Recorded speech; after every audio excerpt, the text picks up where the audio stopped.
Boa noite, meus irmãos. Já estou até chorando. É para mim uma grande alegria.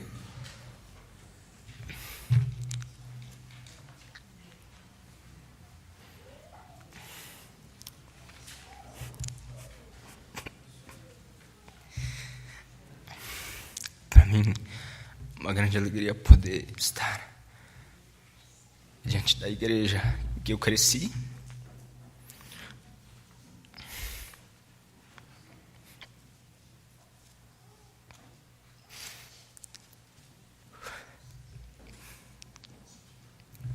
Acho que agora vai. Estar diante da igreja que eu cresci, igreja onde eu dei os meus primeiros passos na fé, a igreja onde eu conheci a Cristo através de uma mensagem pregada pelo reverendo Lutero, a igreja em que agora o Senhor me chamou para o ministério.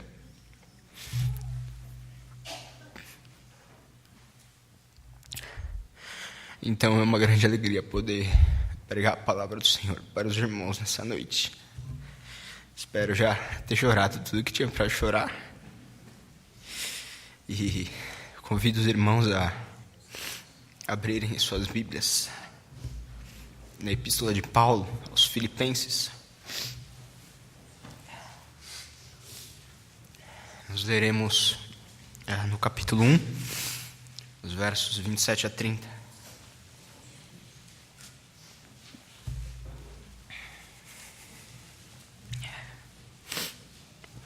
Epístola de Paulo aos Filipenses, capítulo 1.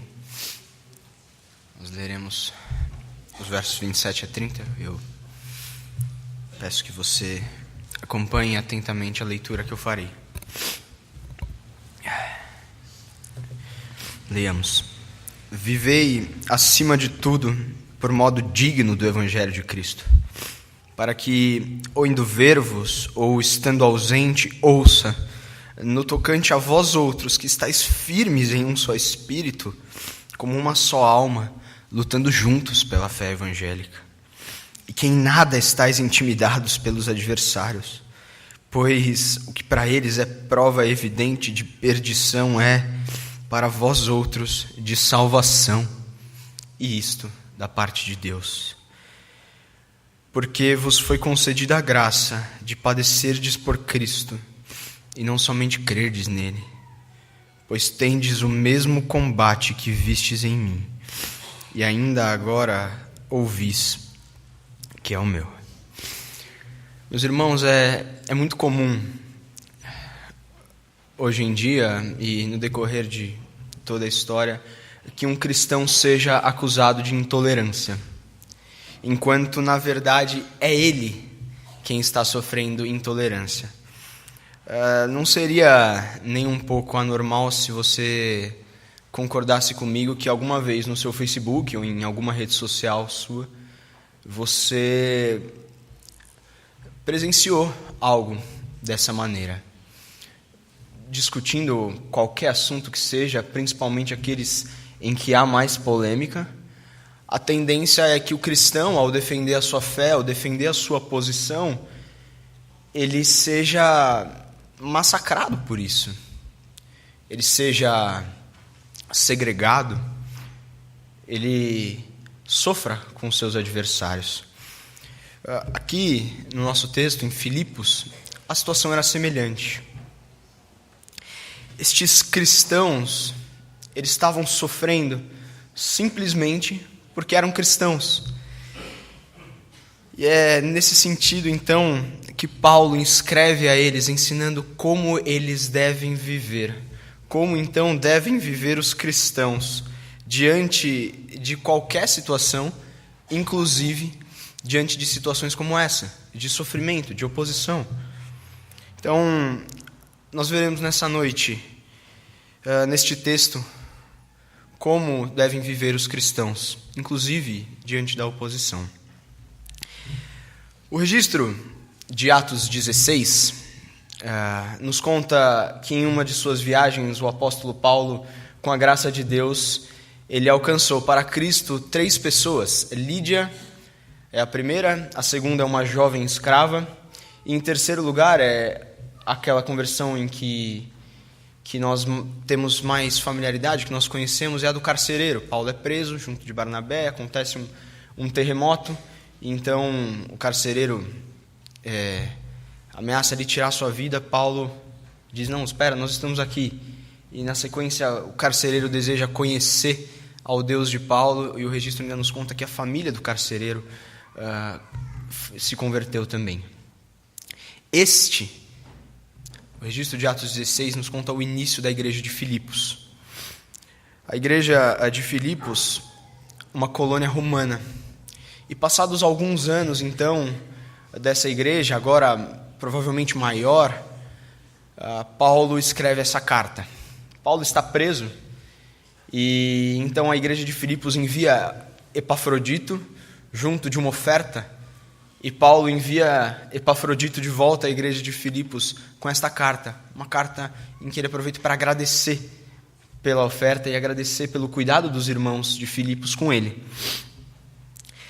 A igreja de Filipos é uma igreja que enfrenta oposição. Da sua liderança civil, das pessoas que moram ali, seja de quem for, os cidadãos filipenses, desde que se converteram, têm sofrido com seus adversários da fé.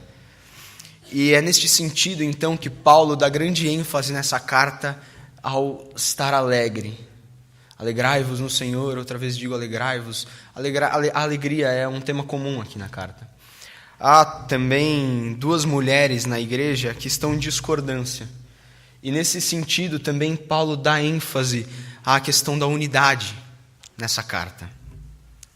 Em Filipos havia um sentimento patriótico muito forte. Eles amavam ser filipenses e ser reconhecidos como filipenses, como colônia de Roma. Era para eles algo incrível. E então, nesse sentido, Paulo faz um jogo de palavras com a primeira palavra que a gente tem aqui no verso 27, o vivei. Se a sua Bíblia for semelhante à minha, você pode olhar lá embaixo, tem uma nota de rodapé que diz vivei. No original, portai-vos como cidadãos.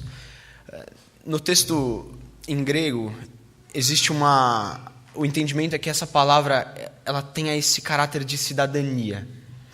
Mas qual será que é essa cidadania a que Paulo quer enfatizar? Quando a gente olha no capítulo 3, a gente vê ele falando da cidadania celeste. Então, em último sentido, Paulo está dizendo, exerçam a cidadania celeste de vocês. Paulo está iniciando aqui, a intenção dele é dizer, então, como se vive a vida celeste na esfera terrestre. Como um cristão deve viver como um cidadão do reino eterno aqui, na terra. Quando a gente olha para o modo digno do Evangelho de Cristo, a gente pode pensar que Paulo está querendo dizer para essa igreja viver em conformidade com a posição que ela ocupa. Pense no presidente da República. Seria estranho se o presidente da República ele vivesse como um jogador de futebol, ou ele agisse como um jogador de futebol, ele desse entrevistas como um jogador de futebol dá entrevistas, ou dissesse coisas que um jogador de futebol diz. Veja, ele não está vivendo de modo digno da posição dele. Ele é o presidente e ele deve viver dessa forma. Então, a gente pode compreender que o que Paulo diz aqui é vivam em conformidade com a posição que vocês ocupam. E qual é essa posição? É a posição de ser cristão. Vocês, cristãos, vivam como cristãos. E como então um cristão deve viver? Por modo digno do Evangelho de Cristo. O cristão, em outras palavras, ele deve exercer a cidadania dele em conformidade com as boas novas, em conformidade com a pessoa e obra de Jesus Cristo. É nesse sentido, então, que Paulo diz, vivei por modo digno do Evangelho de Jesus Cristo. Entretanto, eles sabiam que viver dessa maneira traria consequências, como eles já viam. Não era novidade para eles que viver de modo digno do Evangelho traria oposição a eles. E é nesse sentido, então, que Paulo os exorta a primeiro, viverem em unidade. Observe no verso 27 ainda. Para que, ou indo ver-vos, ou estando ausente, ouça no tocante a vós outros, que estáis firmes em um só espírito, como uma só alma, lutando juntos pela fé evangélica. O desejo de Paulo é que, mesmo que ele não pudesse ir até eles, ele gostaria de ouvir o testemunho de que eles estão vivendo em unidade. Paulo estava preso. Eu já te disse isso. Então ele não sabia se ele seria executado, se ele seria liberto, ou se ele continuaria na prisão. Ele não sabia o que poderia acontecer com ele, por mais que ele imaginasse que ele seria liberto e continuaria a servir ao reino. Então, nesse sentido que ele diz, olha, mesmo que eu não possa ir até vocês, então eu quero saber que vocês estão vivendo em unidade. Há pelo menos 3 razões para Paulo dizer isso. A primeira delas é porque Paulo sabe da importância que é para uma igreja viver em unidade, viver como um só corpo no Senhor, como a igreja primitiva, conforme os registros lá de Atos 2, 44 e 4, 32. Eles viviam como um só. A segunda razão é devido ao desentendimento que eu já disse das 2 mulheres, que está registrado no capítulo 4. A igreja é formada por pessoas diversas, pessoas distintas. Hoje a gente acompanhou o batismo de um recém-nascido e a gente pode observar na igreja pessoas de mais idade, homens, mulheres, pessoas que gostam de cantar, pessoas que talvez não gostem de cantar. A igreja é assim. A igreja é formada por pessoas distintas. Mas a orientação de Paulo é para que essas pessoas distintas, diversas, busquem a unidade, busquem a união no vínculo da paz, da mesma forma como ele orienta a igreja de Éfeso. É através do sacrifício de Cristo, da salvação mediante a fé que aqueles cristãos eles podem viver como um só corpo no Senhor. E desde que eles passaram a compartilhar de uma vida comum em Cristo, eles devem viver em unidade. Eles devem viver em unidade de espírito. Esse é o milagre da unidade em meio à diversidade. É uma unidade em Cristo. A terceira razão, e talvez a razão mais importante para que essa igreja esteja em unidade, é a luta pela fé evangélica. Paulo, melhor do que ninguém, sabe da importância de se lutar pela fé evangélica junto dos seus irmãos. A oferta que ele recebe da igreja, os cuidados que ele recebe da igreja, eles contribuem para a luta de Paulo, para que Paulo possa ser fortalecido em sua luta. Então essa talvez seja a razão mais importante, para que eles estejam unidos em prol de lutar pela fé evangélica. E não somente lutar no sentido de defender a fé, mas também em prol da fé, para que outros venham a conhecer a fé de Paulo. O combate, ele exige unidade. João Calvino, ele comentando esse texto, ele faz um link interessante. Ele diz, olha, em períodos de guerra, em períodos de combate, os mais ferrenhos inimigos, eles se tornam amigos. Então, como que nós, Igreja do Senhor, vamos estar divididos no momento em que nós precisamos estar unidos? Em meio ao combate, a união é muito importante. É como um esporte coletivo, em que o todo visa a vitória, visa o sucesso daquela equipe. Então, cada membro da equipe joga em conjunto com outros, com um objetivo. Assim é a luta pela fé evangélica. Membros de um corpo diferentes, distintos, com características diferentes, com perfis distintos, com modos de pensar diferentes, unidos em prol do Evangelho, em prol da luta pelo Evangelho. E essa luta, ela tem um sentido total de ação, de se entregar totalmente pela causa do Evangelho. No decorrer de toda a história foi necessário que a Igreja de Cristo lutasse por sua fé, defendesse a sua fé. Dentre muitos possíveis exemplos, eu gostaria de destacar a luta dos primeiros reformadores. Eles, diante de muita oposição, se propuseram a lutar para que nós retornássemos às fontes originais, para que nós tivéssemos a possibilidade de ir direto às nossas Bíblias e poder estudá-las livremente. Os reformadores, eles enfrentaram oposição diante de um retorno a um cristianismo genuíno, baseado somente nas Escrituras.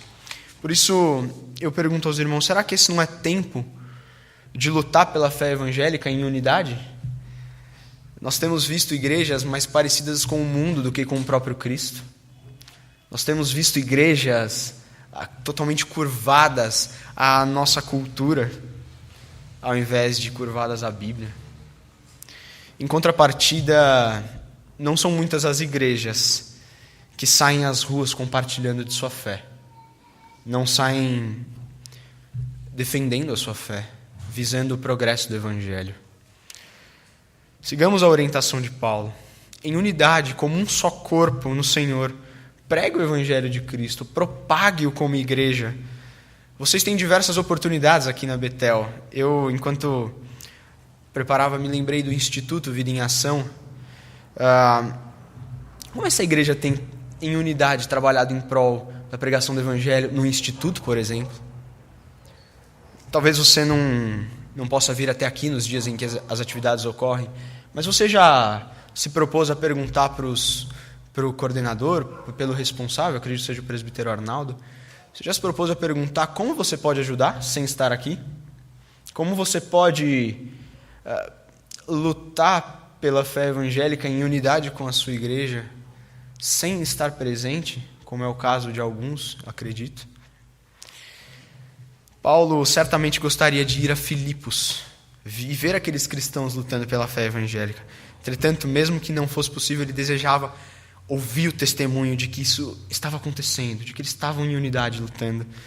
Essa unidade não parece algo simples em nossos tempos.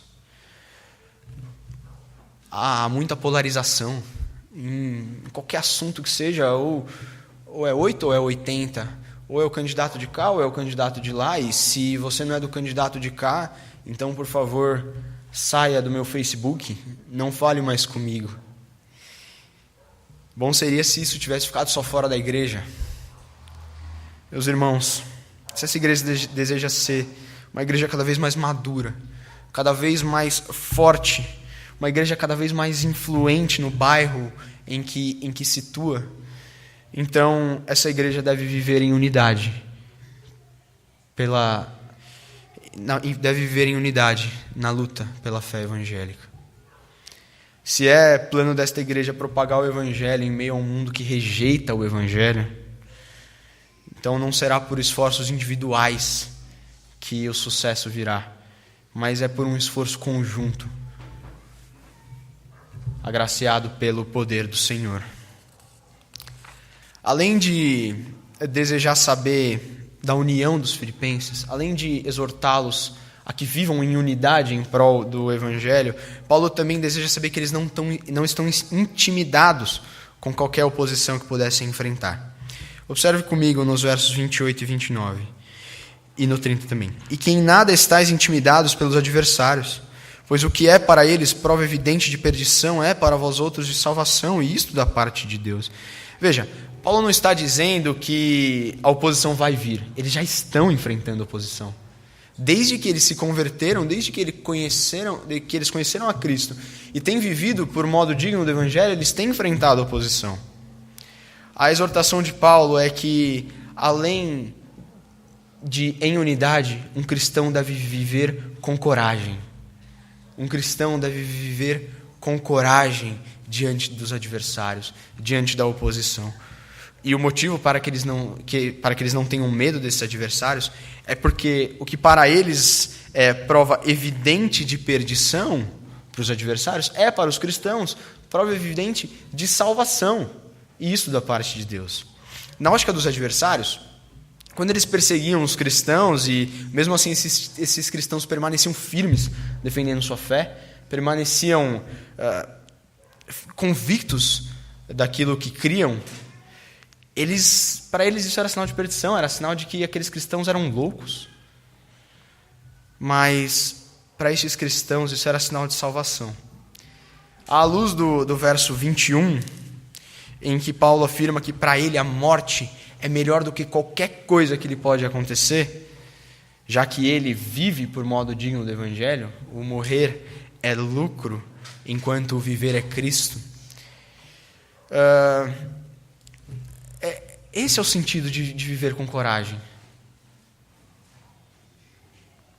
É difícil pensar dessa forma, mas se os filipenses almejam acima de tudo estar com o Senhor na glória, e diante da oposição eles permanecem firmes, sem medo, isso é sinal de que eles estão vivendo por modo digno do Evangelho. E, consequentemente, a morte resultará em salvação para eles.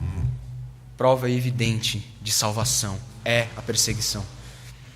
E isto da parte de Deus. Quando a gente olha para o verso 6, em que Paulo diz: estou plenamente certo de que aquele que começou a boa obra em vós há de completá-la até o dia de Cristo Jesus.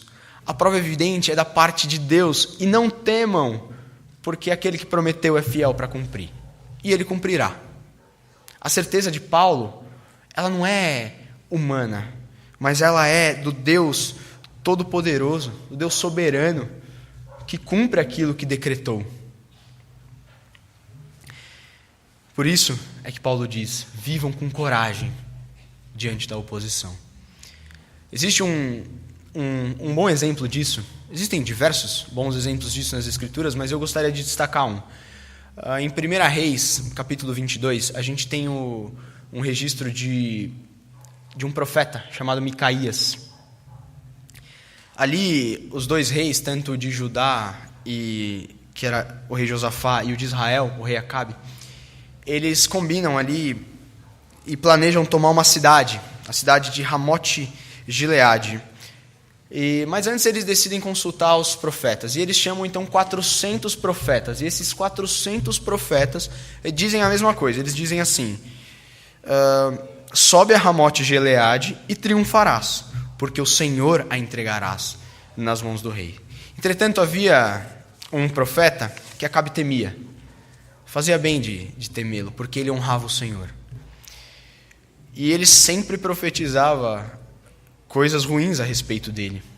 Mas mesmo assim, o rei Josafá convence o rei Acabe a chamar esse profeta. Então Acabe envia um oficial para chamá-lo, para ouvir aquilo que ele tinha a dizer. E quando o mensageiro chega para chamá-lo, ele dá um toque para Micaías, diz assim: olha, Micaías, vou te dizer um negócio. Os 400 profetas disseram a mesma coisa. Então, faz o seguinte, vai lá e diz isso também. Sabe por quê? Porque se vocês estiverem errado, o rei Acabe vai estar morto. E se você tiver acertado, então você não vai sofrer as consequências. A resposta de Acabe é: tão certo como vive meu Deus, assim eu direi o que ele ordenar que eu diga. Micaías não temeu. Micaías teve coragem, porque para ele não havia nada que fosse mais importante do que o Senhor. Para você não ficar curioso, no fim da história, Acabe sobe a Ramote Gileade e ele então é morto. Eles perdem a batalha. A consequência para Micaías veio. Ele foi preso com a ordem de que não desse comida nem bebida a ele. Mas que mal tinha, isso era prova evidente de salvação para ele. Talvez em alguns dias, algumas semanas, ele estaria com o Senhor. Então ele teve coragem. Ele teve coragem e ele honrou ao Deus dele. Você pode estar pensando que talvez esse seja um exemplo muito distante da sua realidade. Olha, eu não sofro, eu não corro o risco de morrer se eu defender a minha fé com afinco aqui no Brasil. É verdade. Eu concordo com você. Talvez você não precise mesmo nem atravessar o mundo para pregar o Evangelho e correr o risco de morte, como os nossos irmãos missionários. Afinal, isso talvez não seja algo exigido de você. Mas será que estar disposto a sofrer por Cristo, por compreender que isto é prova evidente de salvação, não te dá coragem para as situações cotidianas da sua vida? Será que ter o Senhor em mais alta estima, de tal forma que nada seja mais importante para você do que o Senhor e do que honrá-lo, não vai te ajudar a ter coragem para enfrentar os seus adversários? Os seus sofrimentos, os seus adversários, eles podem ser outros, mas mesmo assim tenha coragem diante deles.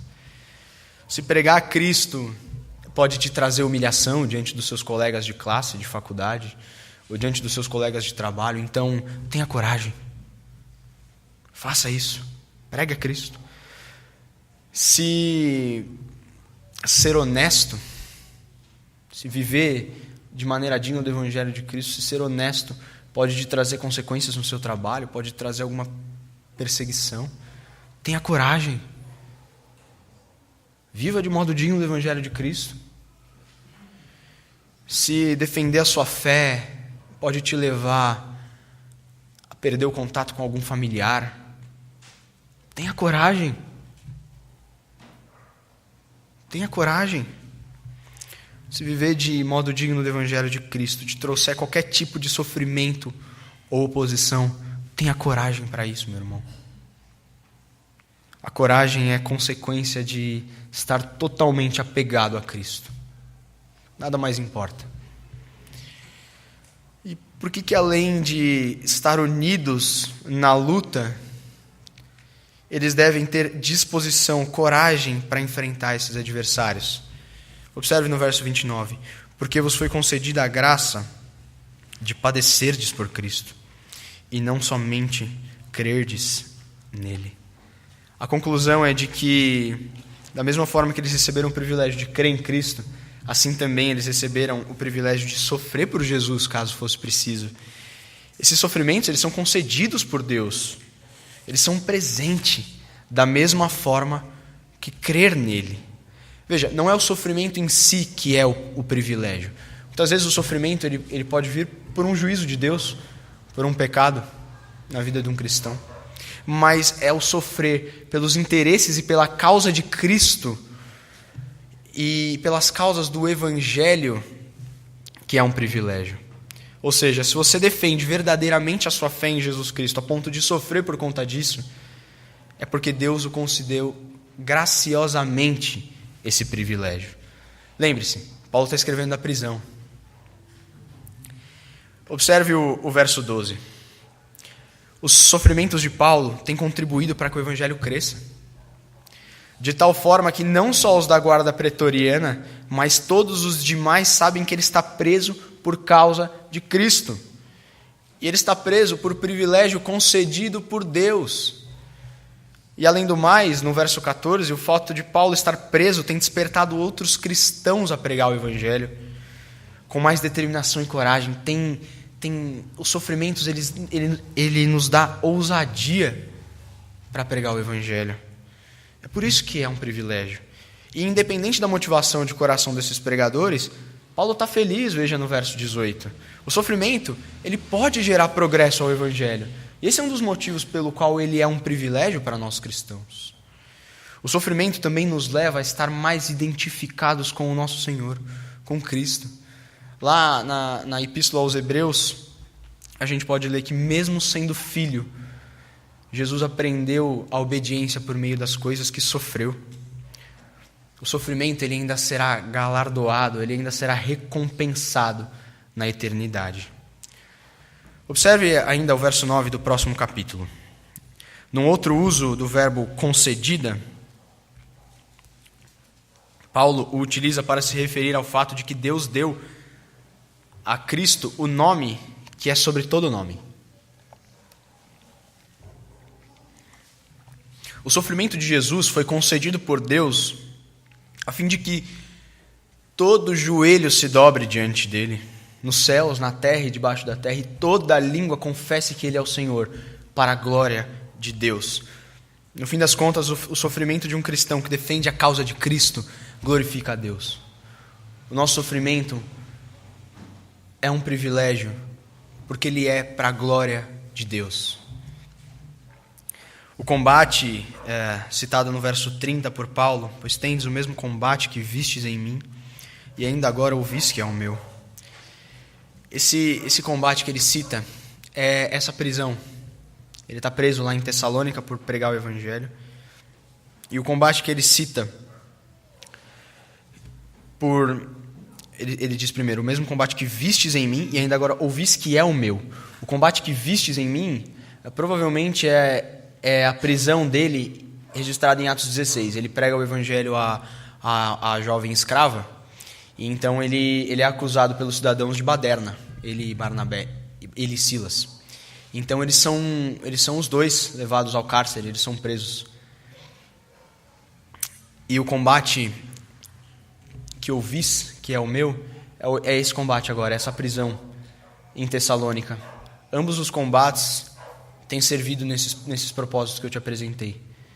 Eles têm gerado progresso ao Evangelho, eles têm identificado Paulo com Cristo, eles ainda são para a glória de Deus.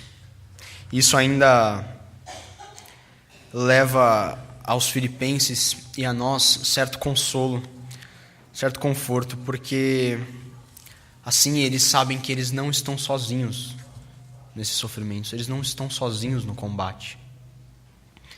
É consolador para nós saber que, além de não estarmos sozinhos nessa luta da fé e nestes sofrimentos, a vitória é certa. Porque aquele por quem somos afligidos já venceu o mundo, como diz o Senhor: no mundo tereis aflições, mas tem de bom ânimo, eu venci o mundo. O próprio Paulo, alguns capítulos à frente, ele diz que ele considerou tudo como perda para conhecer a Cristo. E a você, meu amigo, que não conhece a Cristo, ou que provavelmente está me assistindo e não conhece a Cristo, isso talvez soe como a maior loucura para você. Mas um grande pregador disse certa vez, e eu me uso das palavras dele, de que ele perdeu tudo por causa de Cristo e encontrou tudo em Cristo. Se você deseja conhecer a esse Salvador, por quem vale a pena sofrer, então arrependa-se dos seus pecados, converta-se ao Senhor e viva de modo digno do Evangelho de Cristo. Por fim, meus irmãos, nós vimos então como devem viver os cristãos. Em primeiro lugar, eles devem viver em unidade, lutando pela fé evangélica. Não se deixem levar pela diversidade que há entre vocês, mas vivam como um só corpo que são em Cristo. Entendam que o irmão do seu lado, ele é diferente, ele pensa diferente, mas ele é um em Cristo contigo. E aquilo que você fizer a ele, estará fazendo a você. Aquilo que pensar sobre ele, estará pensando sobre você.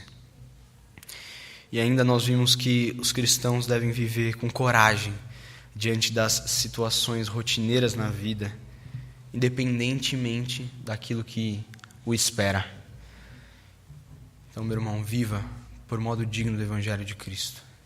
Viva em conformidade com o seu Senhor.